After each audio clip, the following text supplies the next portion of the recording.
Hi there, this little video to show you how to change your needle on your sewing machine. They're all pretty much the same in this area. There's a screw here on the right hand side and the needle is just here on the machine.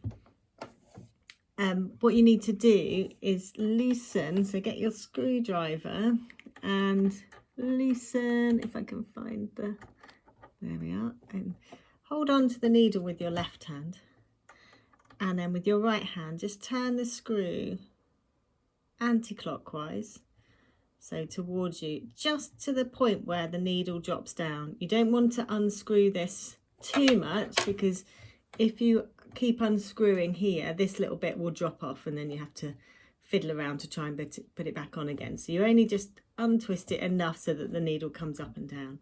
So if you can see the needle here, I'll just turn it around a little.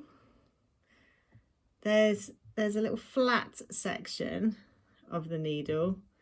I don't know if you can see, let's try it this way round. So it's rounded and then it's got a flat bit on the back. This is the back of the needle. So I've got my finger running along the smooth flat bit, and there's down the front of the needle here, you'll actually feel there's a little channel that runs down the middle of the needle and towards the point of the needle, towards the hole. The channel just helps the thread to guide through and into the needle, so you know that that's the front of the needle, and the back is the smooth bit on this little shaft here. When you're putting the needle back into the machine, you need to make sure that it's dead straight. So try not to hold it like this at any angle at all, because you won't be able to get it up and into the hole. It's not easy. You can't actually see the hole without lifting the machine up and having a good look underneath, and then that's very awkward. So my suggestion is you try and get it as straight as you can. Think about where the needle would sit in relation to the presser foot and the metal plate. And also think about this shaft here. The needle is actually in line with the center of this shaft. So that helps you to guide where it's going to go back in. So long as you've got the flat bit out the back and it's in the right place, you'll be able to push it up. And you push it as far up as it can go. It will stop because there's a stopper at the top here. And whilst pushing it up, and so I sometimes put my fingernail underneath here, then you can tighten that screw.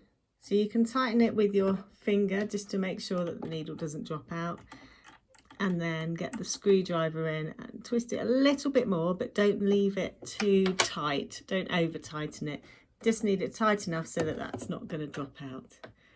And with your needle, you'll have different shapes and sizes, not different shapes, but different sizes of needle for different sewing. So that will be the reason why you want to change your needle. Sometimes your needle breaks as well, so you'll need to know how to change it quickly and easily. As far as I know, that method is the same on pretty much every sewing machine that I've ever seen.